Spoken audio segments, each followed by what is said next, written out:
Hey y'all. Hey y'all. Hey y'all. It's the Thaunties. Ew. So it must be Thauntie Thursday. Whoop, whoop, whoop. Thank you for tuning in to another episode of the Thaunties. And as you can see, we got a man in the house today. Aaron's in the house with us with the Black Bourbon Experience.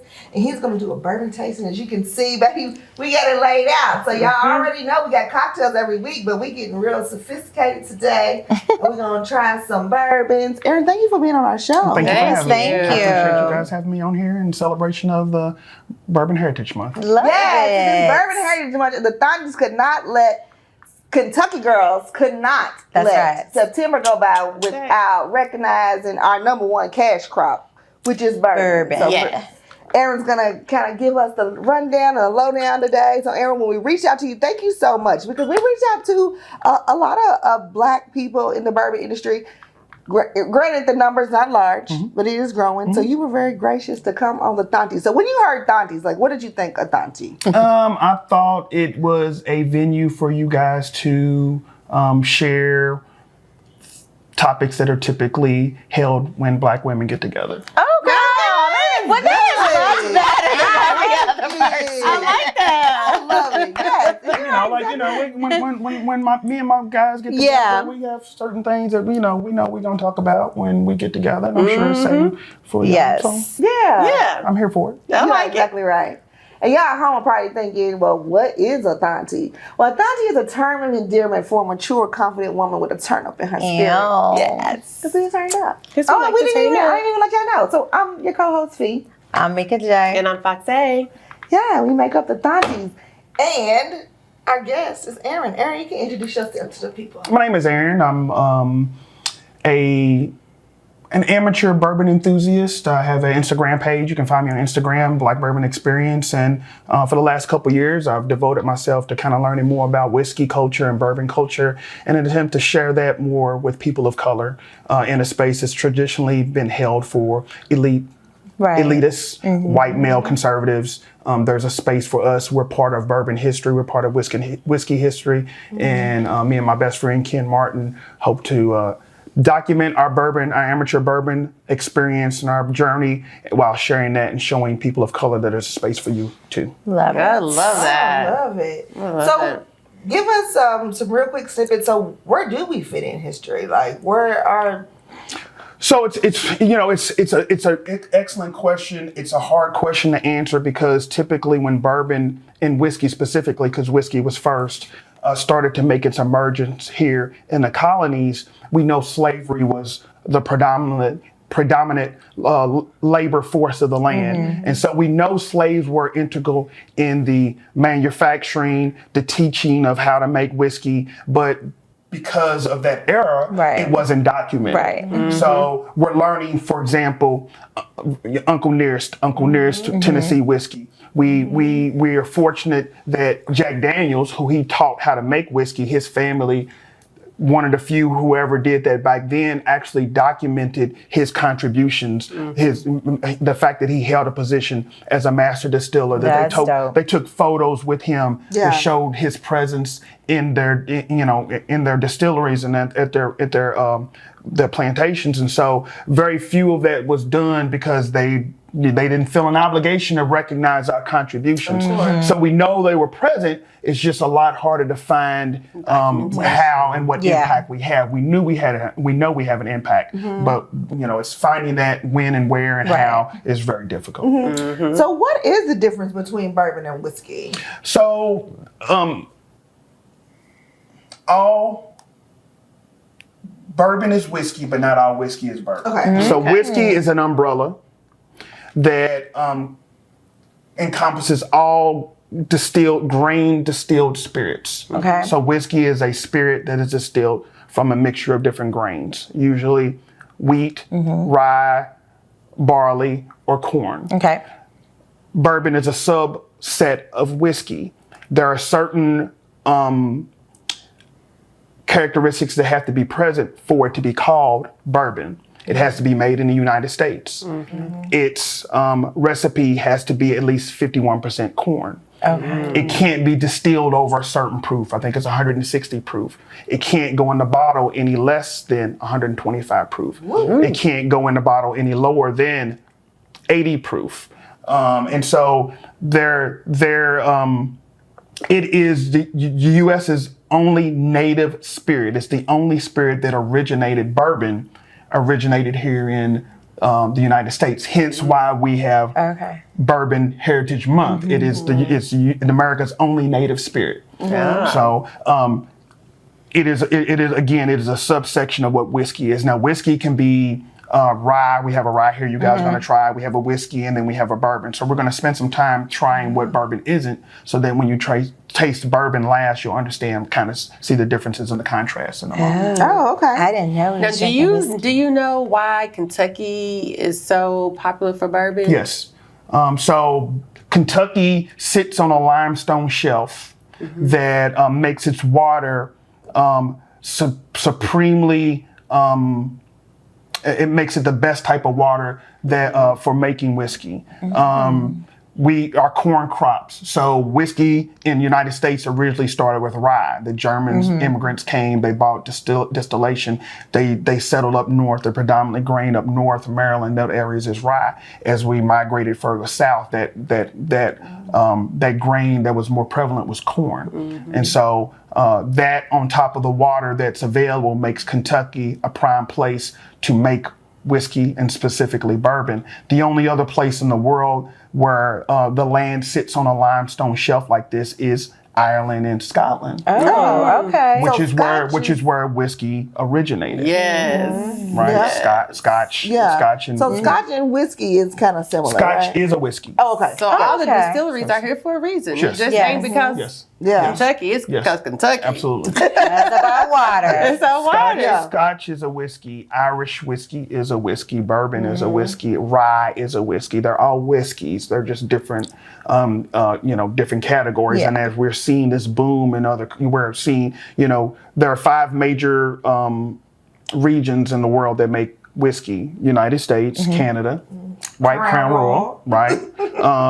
Scotland, Ireland, and Japan. But we're also seeing growth, and we're seeing the promotion of other whiskeys in the world. Though they've always been there, but because this boom is happening, you're starting to see on the shelves whiskeys from India and different places like that. So, but those are the 5 major regions, and we lead the world in many of those. So. Nice. Okay, so go ahead and let's jump right into our bourbon tasting. Okay. So walk us through it. Generally, when you have a bourbon tasting, what happens? So just so you look in front of you, you're going to see a couple things. You're going to see, we're going to do 3 expressions.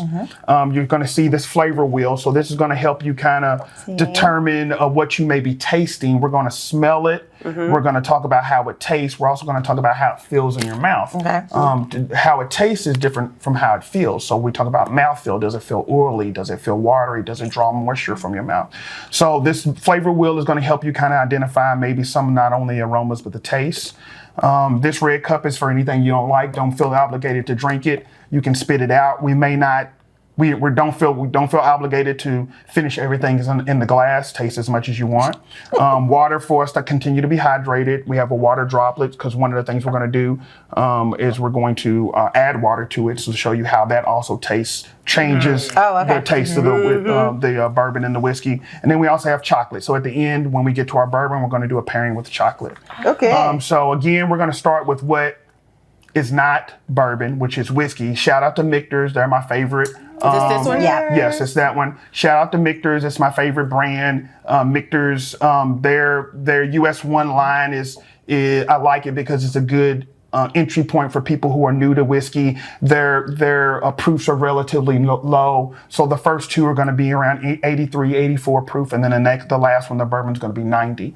Whenever I do a tasting, I start with the lowest proof and go to the highest proof because as you drink it, the alcohol tends to numb your taste buds. So the more you drink it, the less astringent and aggressive it becomes. So you start low so that when you get to the highest one, it's not as aggressive to you. Okay. Yeah.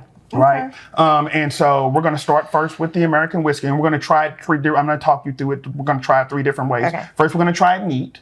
Then we're going to take a sip of the water. You got the water bottle. We're going to take a sip of the water, and you're going to. We're not going to get to it yet. We're going to take a sip of the water, and then drink, and put a sip of the water, and then chase it with the bourbon, and then last we're going to add the water. Okay. And then if sometimes a fourth way I'll do it which is the last way, is I'll pour what's left in the glass over ice. And I say that for last because, it's your drink. You can drink it however you want. Right. I enjoy several whiskeys and bourbons over ice. The thing about the challenge with pouring it over ice is that if you don't drink it fast enough, it gets watered down. So I save that for last.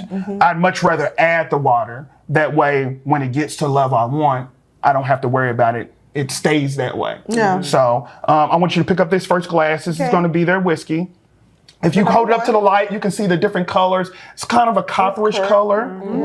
You get everything from copper, yellow, dark amber. So color is very important. Looks like me. If you swirl, it does look a little bit like you. If you swirl it, you can see on the side of the glass the legs. You can see it, how it streams down the side of the glass after you stir it. After you swirl it. Does that mean something? It does. So the different viscosities, depending on how thick it is, the slower it runs down the glass, the more viscous it is, the quicker, probably the more watery it is. Okay. All right. So next we're going to, you notice that these glasses, this is a Glencairn. This is a glass that's specifically for whiskey drinking. Okay. The tulip shape vents the aromas up so that you can smell them. So I want you to take a smell. This reminds me of eggnog. No. Yes, it does. Have you? Yeah, you have. Oh, do you drink eggnog? I know what you mean. Well, I know. Yeah. So I want you to try something. I want you to try to smell it with That's each not brown nostril. sugar. Try one nostril and then the other, and notice the difference. Oh, why that is was it so left a much little stronger. So typically one nostril will pick up more of the alcohol. Really? fumes. Oh my gosh! I almost got my wine water. That's crazy. So eggnog, that's good. Brown sugar, okay. So it's a little bit of sweetness there for you. I get a little woodiness, a little earthiness from it, along with a little bit of the A astringent. bourbon ball. That's what it smells like. Well, yeah. Okay, so after you smell it for a little bit, now we call the very first sip of bourbon the acclimation sip. Your mouth hasn't had any alcohol, right? So it will tend to be the most aggressive. Okay, it'll burn the most, yeah. And so that's your throwaway. Okay, if you sip it, this is harsh. Okay, you get that out of the way. Then your mouth will have a time the alcohol to kind of deaden it, and you'll try, and then it'll taste better the next time. Okay, take our sip.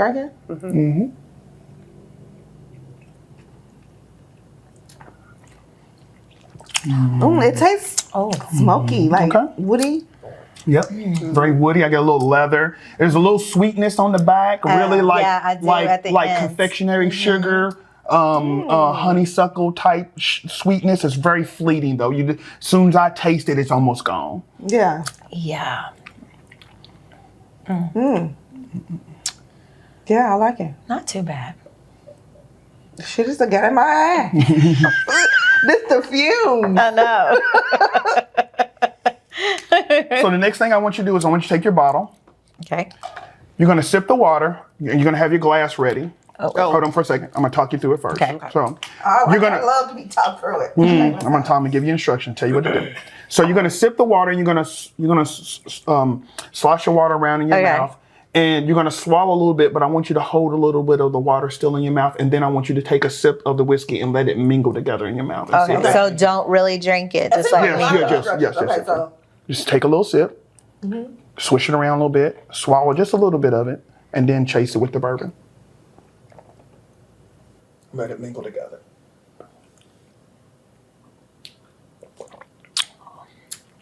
Well, I don't know that it changed it. It did. It was a little smoother. It seemed like it made it thick. Yeah. No, thick, like a thick taste. Okay.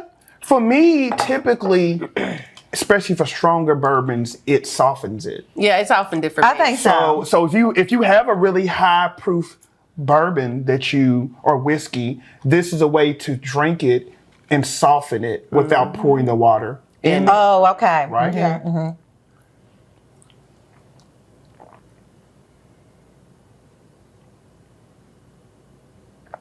Yep. It definitely She salty. said, yep. So to nerd out for a second, We like nerds. thank you, because I'm the king of the nerds. Alcohol. Have you done nerd night yet? No, Have you but been I to like Nerd Night? You No, we should go can to hook you up. Nerd Night. hook you Yes. up. Okay. Okay. Let's finish. Okay. Let's finish your nerdy. So the alcohol is like a cloud Okay. in the liquid, and when you add water, it breaks the cloud up, and inside the cloud are the flavors. So when you add a little bit of water, it breaks up that alcohol and allows the flavors to come in. So now, whiskey and bourbon is of different proofs because they add water to it. So once they distill it, right? They have the mash, they have the whatever the grains are. They cook it. That breaks down certain enzymes. They add yeast that helps turn those enzymes to alcohol. They cook it, put it in a cooker, cooks it off, comes off. So and they put it in a barrel. And in that barrel, it ages, right? And so there are certain rules for certain bourbons about what age, But technically, a bourbon doesn't have to be aged a certain amount of time to be. Oh, okay. Right? So there are federal laws that define what a bourbon is, and part of that says it just needs to be put in a charred oak container. So one of the things that make it bourbon is that it's aged in a new charred oak barrel. So they take a barrel that's made out of white American oak. They fire roast the inside of it. That breaks down the wood and makes the sugars in it available. Then they put the liquid in it and they sit it into a rick house and they let it age. Another reason why Kentucky is a good place for bourbon is because we have 4 distinct seasons. And as those seasons change, the heat and the cold causes the liquid to expand and contract in the barrel, pulling out flavor out of the barrel. Sugars and other things out of the barrel, tannins that give it its flavor and also give it its color. All the color of a bourbon or whiskey comes from the barrel. That makes sense. That's and so a lot of those flavors are encapsulated in that in that alcohol cloud. So then when they pull it out of the barrel, depending on how much is in it, because some of it evaporates. So the longer that it's in the barrel, the less of it is in it when they finally decide they're done letting it age, right? So it might be full when they put it in the rick house, which is a huge warehouse. But if it's there for 8 years, there might only be half of it left because the alcohol and the water may evaporate. But regardless of what's left in it, whatever proof that might be, if they want to get it 84 proof or whatever the bottling proof is, that requires them to add water to proof it down. So when we add water to it, which is a long way to say, when you add water to it, all you're doing is doing what they do to it when it comes out of the barrel to get it to a specific proof. It's just adding water. So now you can take your water droplet here and you can put a few drops in it. There's no hard and fast rule of how many you should add. It's up to your taste. You can add a few, and then if you taste it and if you think you want more, you can add more. I added quite a bit. So that water is breaking up the alcohol clouds and letting some of the flavor molecules be more available. So then when you sip It it, smells like totally different. yeah, it does smell it. Yes, Caramel. right. It's broken up. It's suppressed the alcohol fumes so that you can smell the How much other water fumes. did you put? It smells like it got like more like alcohol. Yeah, that's what I was going to say. And so it'll have all is true. I've added water and I felt like I've smelled more alcohol. I've added water and smelled less alcohol and more of the other flavors. Oh, mine is stronger. Okay. That's a real thing. That's a real Is this thing. water alcohol? What is this? So this is no, I ain't Is this saying holy water? not yet.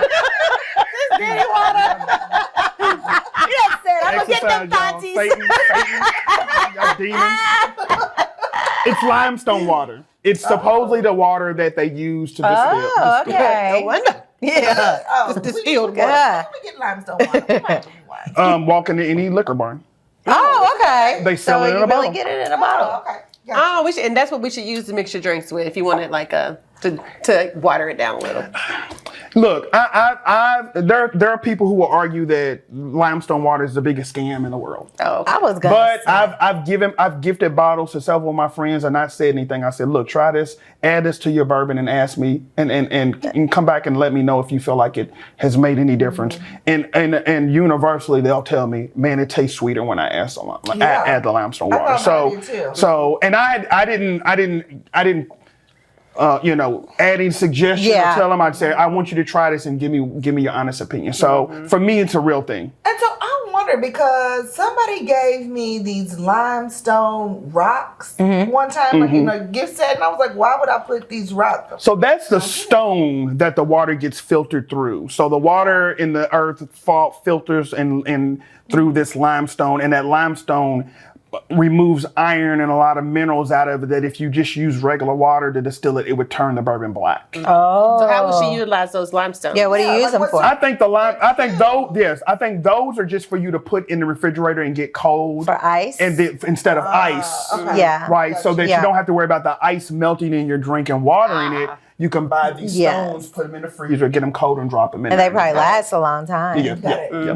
Nice. Cool. Yeah. So while we're taking a sip from our first bourbon, we're going to take a quick break. So this is a card game called Going Steady. It is by a Black-owned woman named Tracy Sarpong. I'm not sure if she's in New York, but I got these cards when I was in New York. And so these are a great conversation starter after you done had a bourbon or two with your new boo or potential boo, because clearly there's a difference. That's right. So we That's your potential. so we're going. Not everybody's got potential.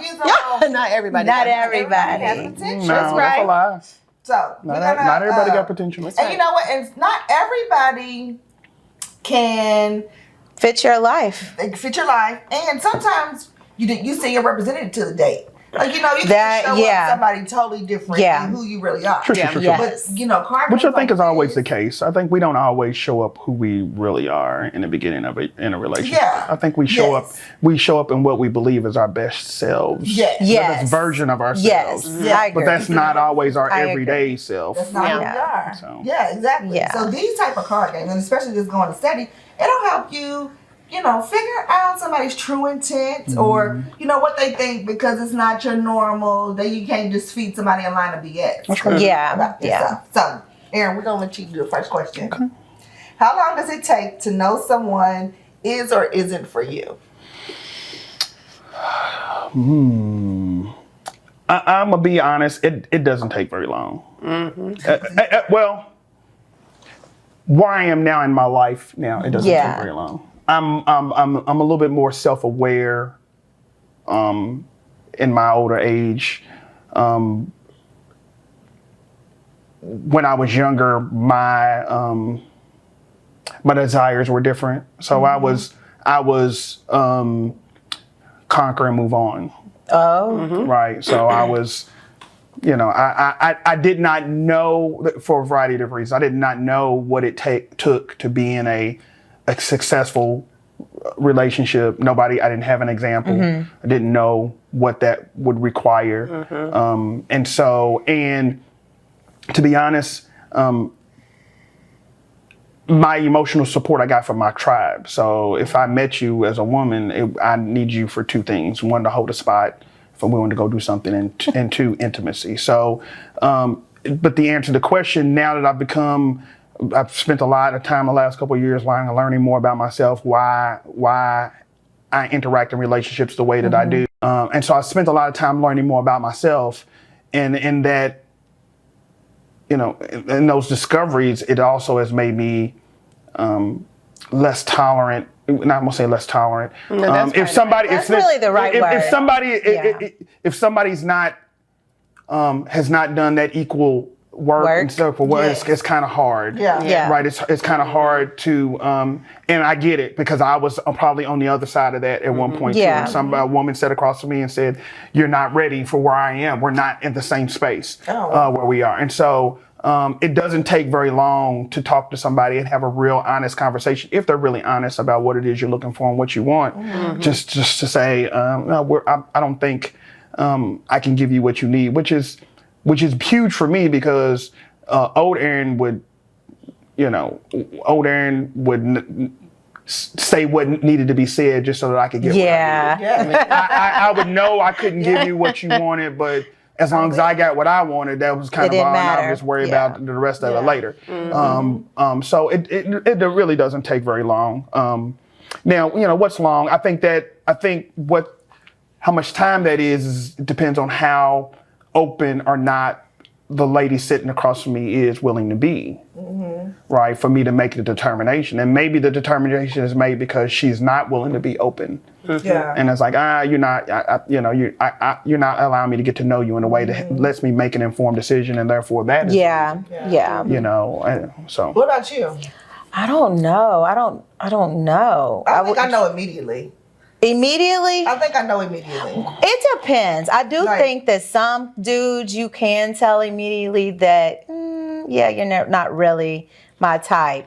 I don't know though. I used to think that you could tell if you wanted something within 3 to 4 months.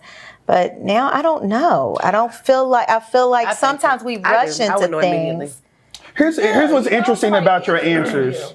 About immediately, I saw a quote the other day that said, "Instinct and fear feel the same." And so, is it your instinct telling you this is not the person, or is it a fear. that's telling you this is not the person? You know what I'm saying?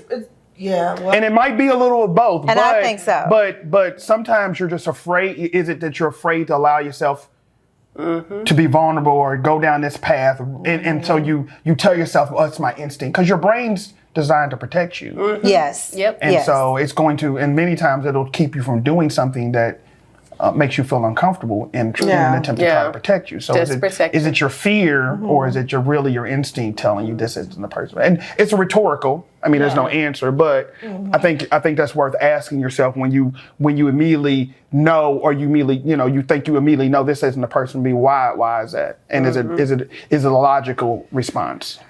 Yep. Yeah. Well, sounds like we might need to move to drink number 2.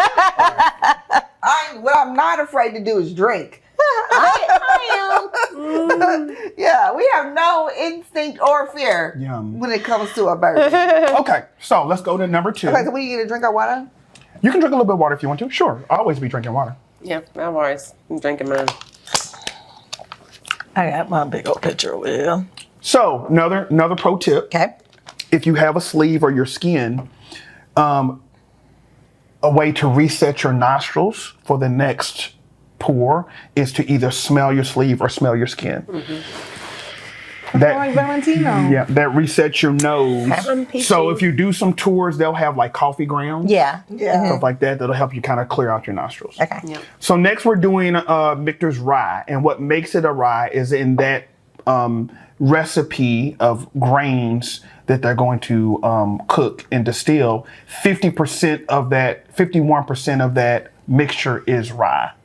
Okay. Where bourbon, 51% of it is bourbon in order to be called bourbon. So that 50, and so you'll get, so that's kind of deceiving because you will see some high rye bourbons, which means there's rye in it and there's a high percentage of rye in the recipe, but it's not more than 51%. Okay. There's still, the dominant grain might still be corn. It's just a more rye than typical, and it's still a bourbon. Okay. This is strictly a rye whiskey, which means that more than 51% or more of the mixture is rye. It's the rye grain. Okay. So a lot of people say rye is a little bit more spicier, a little bit more aggressive. To me, I get a lot of sweetness and floral and fruitiness out of my rye. Yes. For real? Right? Yeah. I like rye in my old fashions because rye, the old fashioned the ingredients for an old fashioned are typically simple syrup, something sweeter, and so the spiciness of the rye is a good counterpoint to the spiciness of the ingredients. So this is brown sugar to me. This is brown sugar. Holy crap! Very, very astringent, like very okay. Oh yeah. And this is only like 84 proof. Wow. Right. So that's that You rye. got me over nervous. Like, You know I haven't had anything Now to here's drink what's in almost interesting. 2 months, I've so I don't never, know. a lot of people taste rye bread. I don't like rye bread. Me so when either. I first had a rye, I couldn't identify what the rye flavor tastes like because I have never had rye before. So that's kind of the, Well, how you know you don't like it? Right, exactly. If you've never had it.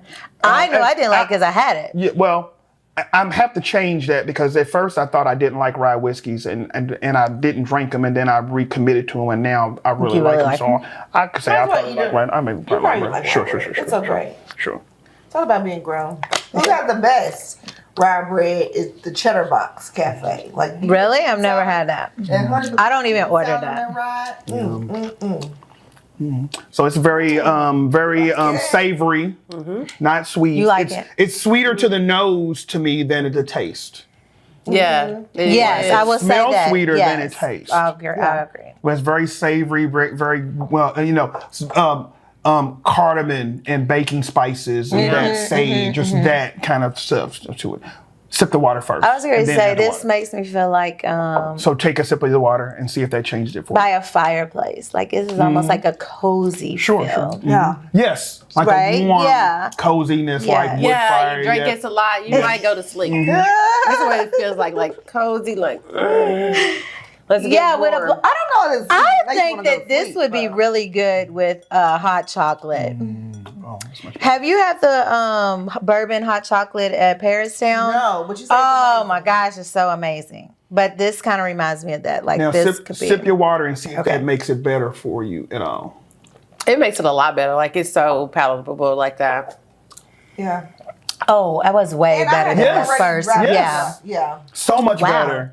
Yeah, that was different. So much better. Softens it, tamps down. Yes, those it's- the bite alcohols, isn't as the bite is strong. gone. Not at Yeah. all. Absolutely. Yeah. Now the Yeah. problem with that is that you can drink it a lot faster. Like I'm like this. I'm like bam, bam, bam. I'm like damn. I'm good. Where'd it go? Where'd it go? That water helps you drink it really fast. 'Cause Yeah. It takes care of that alcohol that burn. I love it. So after that, you can use your Okay. dropper to add water and see how that works it for you. Let's see if that helps. So Aaron, so I've heard men like in your age range. Wait, first, what say- is your age range? I don't know your age. I'm 54. Okay. I just turned 54. Okay.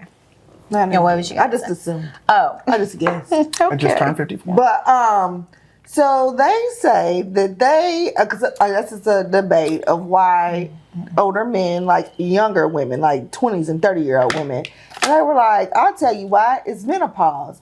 So, like, what is it like dating a woman who's in menopause? Have you dated a woman in menopause, or have you always dated young girls? You got a young girl? No, I don't. Do you like younger women? I don't particularly use age as a Deciding factor. deciding factor. Yeah. Don't do that. I don't go out saying, "Oh, I'm looking for a young woman. I get Yeah. too old." No, I don't do that. It is a challenge. I've talked to a few younger women, and it is a challenge to be met intellectually. That's what I would think. But if that's not important to you, which is important to me, like Yeah. it's important for me to meet somebody who can meet me where I am emotionally and then intellectually, and be able to meet me where I need to be met as far as pursuits and things in life. And so, and I have adult children, so I can't, I don't know if I can date somebody who's the same age as my But children. listen, same age as your. Wait, how old are your children? 36, 26, 27, and 25. Oh yeah, okay. Now, so would you date someone with little kids? We say the same. We say no.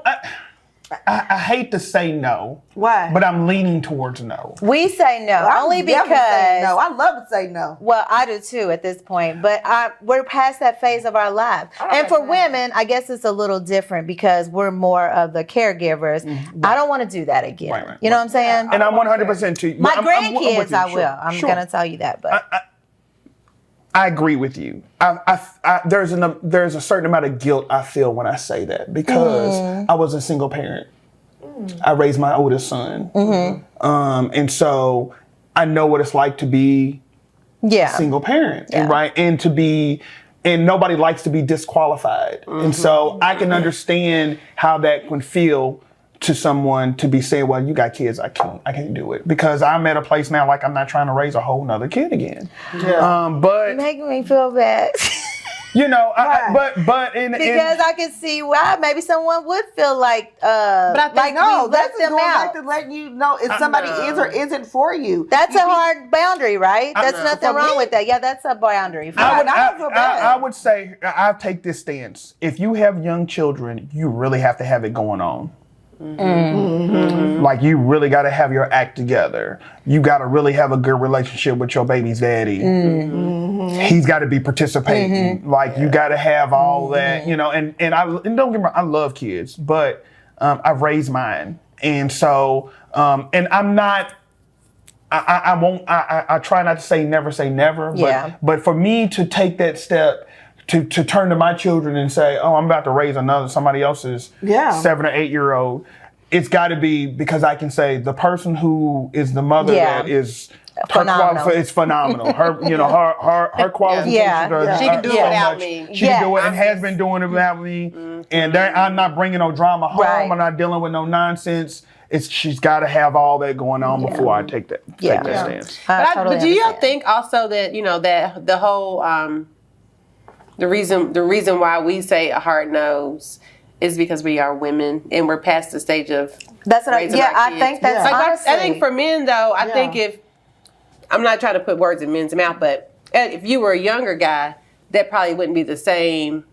Your mindset wouldn't be the same. The mindset changes as you get older because it's like, okay, so we got a little kid here, how much time do we really have And to give to a little kid? Right. I stopped having children at 25 years ago. So once I got something, I was like, if you don't come with kids, Yes. you out of luck, right? But Did you get fixed? yes. But again, my priority, and I'm not gonna pretend. I'm gonna speak for myself. My priorities when I was younger was different too, Yes. right? And so I wasn't the best example of the man you were looking for. But I also had children, so I was more compassionate to a woman who had children because I had children and I was raising a son, and I was like, okay, so I want grace for me struggling with this, so it is only right that I give grace to someone else. But at 54, like I had a buddy of mine, a guy I used to work with. He was we were 50 at the time when I saw him, and he had married a young wife, and she wanted a baby. And when I say young, I think she was in her 30s. Okay. And so they had a young child, and I'm like, so you're going to be raising a child until you're 68? Yeah. Yeah. Yeah. Yeah. Yeah. You made it up. No, I ain't No, gonna do it. I promise you, I get it. I swear. Not gonna do it. Exactly. It's a lot. Yeah, that's a big It's a lot. responsibility. And that's a lot of dudes in your age range That's starting That over. are starting over. Yes. Like that. You get in your 60s, and you got a teenager. How do you discipline that? Well, because even in your 50s, how are you even raising that kid? Because you're so, honestly, just be honest. Like, you have those moments where you're tired. Yeah. Like, just run around the house. I don't care. I don't care. Go to sleep. Don't go to sleep. Like that meme says, my kids tuck me in. Like, that's what that little baby would be doing. Yeah. That's right. That's right. As long as you don't wake me up, do whatever. Right. Don't do burn whatever the you house wanna do. down. All right, so what's our third one? So our third one is it is the bourbon. Okay. So again, clear your nostrils. It is a mash of the recipe is corn, rye, and barley. Yeah. It is at least 51% corn, which makes it a bourbon.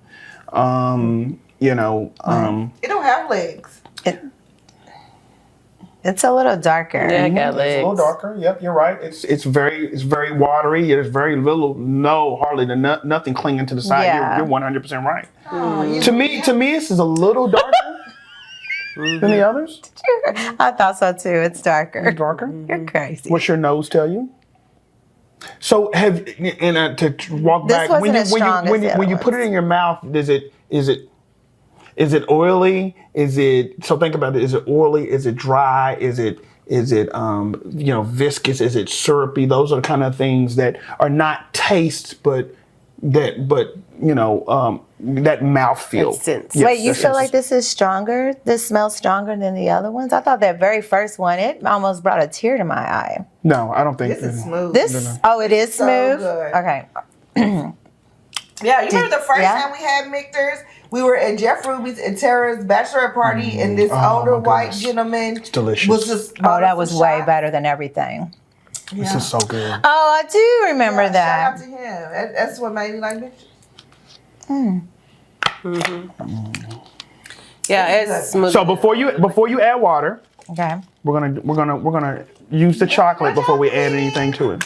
So for those you have not done a chocolate pairing before, here's what I want you to do. I want you to bite the chocolate, chew it, let it melt and cover your mouth. Don't swallow. Same thing we did with the water. Okay. You're gonna let that chocolate coat your mouth, and then once it breaks down and coats your mouth, then so gross. you're gonna sip the bourbon and let it mingle together. Okay. Tell me what you think. Oh, bite it? Yes. So this is an orange shamir. So the chocolate is infused with an orange flavor. So to me, when I do this, it Don't reminds swallow. me. It reminds Too me. late. It reminds me of an old fashioned. It melted. It's melting. It's melting. Well, eat it. It's gone. Hold on. I got to You start just over. liked it. It was so good.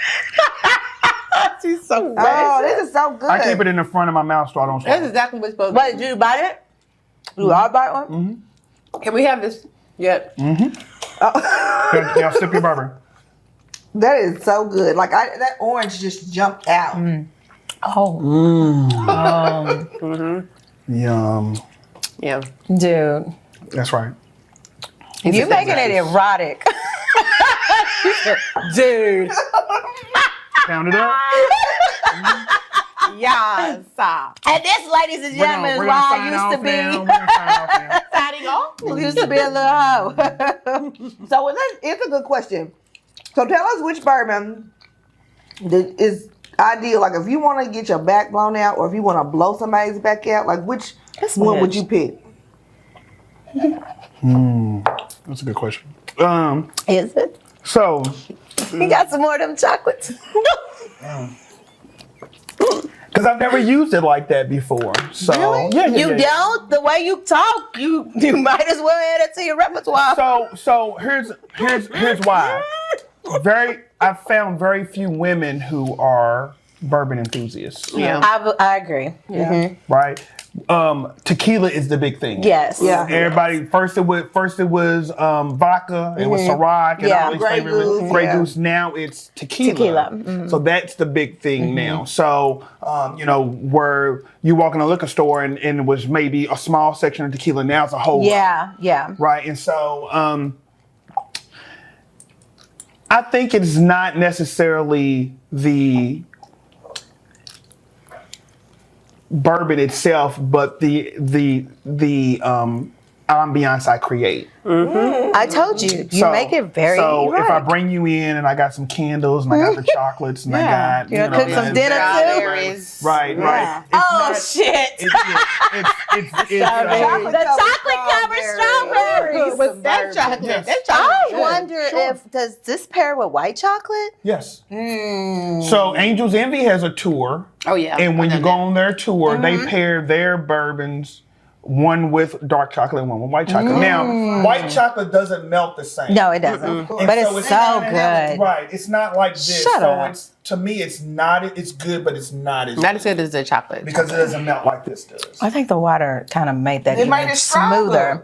Smooth. Oh, I thought it was I a mean- little smoother. Well, It does it's have already more of a full, little. it's pungent. Like it's real. Yeah, it does have a little bit more of a bite Yeah. now.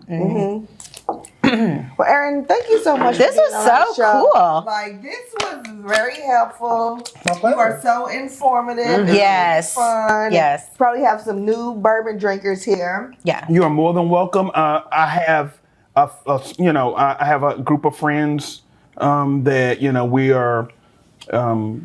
We do certain bourbon tasting events throughout the city. We host our own. I was gonna ask that. So you guys are more than welcome to participate with us if you guys want to learn more about whiskey I and more would. bourbon. We're doing an event Wednesday, so there's several stuff that goes on throughout the city. And when I get notifications, I have an email group that I send out and say, hey, me and Ken are going to this. There's one in Prospect we're going to this, and they're doing this bourbon. Anybody want to join us? Now, the great thing about that is typically it's overwhelmingly white, and so when they see a big group of black people walk in, They get a little nervous. we hear.